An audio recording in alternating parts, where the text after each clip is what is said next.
হয়েছে আজকের মিটিংয়ের জন্য। সেটা হলো এই আজকে রাষ্ট্রের সাথে আমরা শোক দিবস পালন করেছি।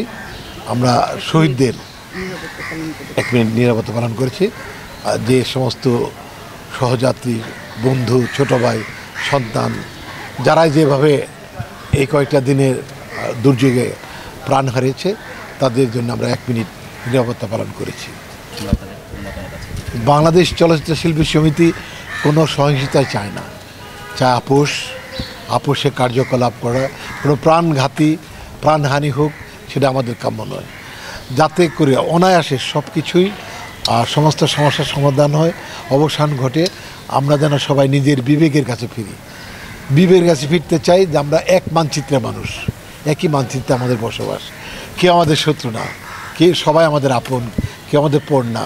আমরা চাই এটা আজকে রাতেই অবসান ঘটে যাক, সব কিছু সবাই মেনে নিক। একদিকে সরকার মেনে নিক, একদিকে আন্দোলন করছে তারা মেনে নিক।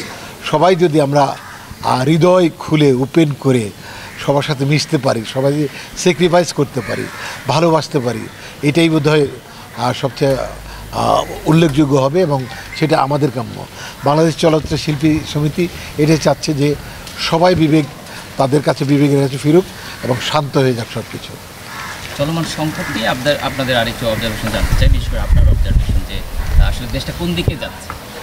দেশটা দেশের জায়গায় আছে, অশান্ত কিছু মানুষজন বিভিন্নভাবে কেউ মিসগাইড হচ্ছে, কেউ মিসগাইড করছে। এটা আমরাই করছি সব কিছুই। এটা মানে খুবই ভয়াবহ একটা দিকে যাচ্ছিল।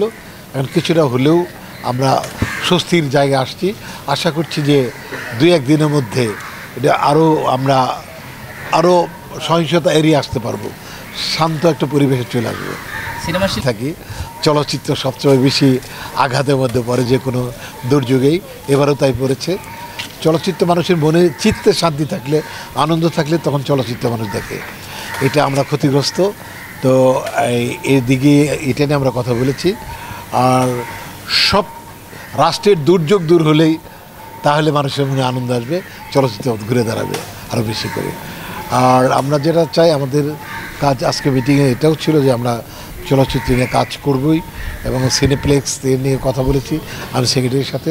সিনেপ্লেক্স নির্মাণের ক্ষেত্রে আমরা এগিয়ে যাচ্ছি। চলমান সব সংকট এড়িয়ে বাংলাদেশ চলচ্চিত্র শিল্পী সমিতি অনেক এগিয়ে যাবে, সেই প্রত্যাশা নিয়ে আমরা বেরিয়ে আসলাম।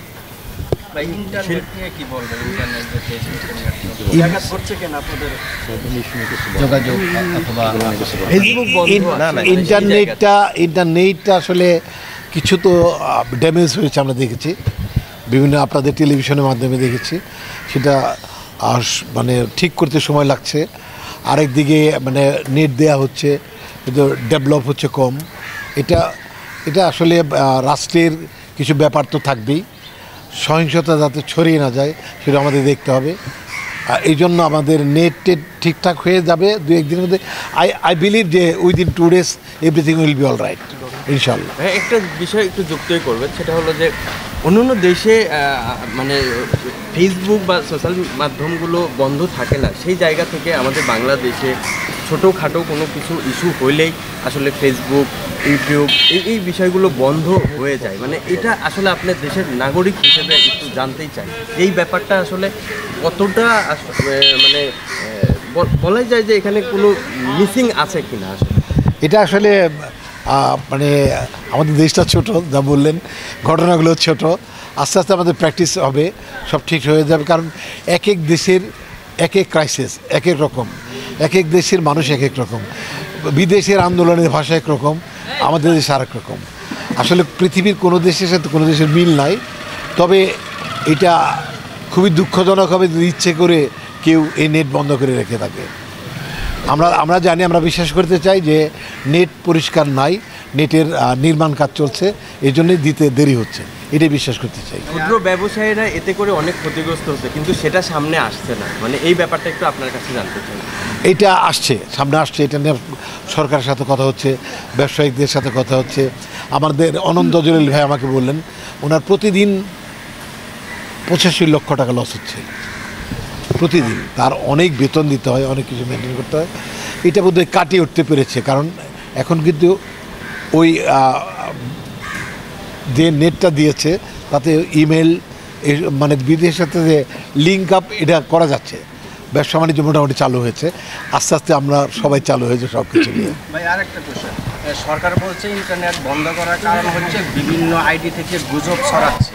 তাহলে বিভিন্ন আইডি থেকে যদি গুজব ছড়ায়, ওই আইডিগুলি শুধু শনাক্ত না করে সমস্ত মানে লাইনগুলি বন্ধ করাতে সবাই ক্ষতিগ্রস্তটা আসলে এই বিষয়টা কীভাবে নেয়? এটা গভর্নমেন্ট খুব সিরিয়াসলি নিচ্ছে, খুব ইমিডিয়েট আপনার উইদিন 2 days পেয়ে যাবেন। আমি বললাম যে আপনারা নেট পাবেন এবং আইডি পাবেন, সবই পাবেন। আইডি তো শুধু আমাদের দেশে ইউজ হয় না, বিদেশেও হয়, সেটা মাথায় রাখতে হবে। এই ফেস আইডি যেটা আমাদের ফেসবুক, যারা বিদেশে তারাও ইউজ করে, তারা টোলটাপাল্টা লিখতেই পারে। সরকার পক্ষকে আইটি সেক্টরকে আরও উন্নত করা উচিত কিনা? হ্যাঁ, এটা খুব মানে আমরা কন্ট্রোলে আনার চেষ্টা করছি।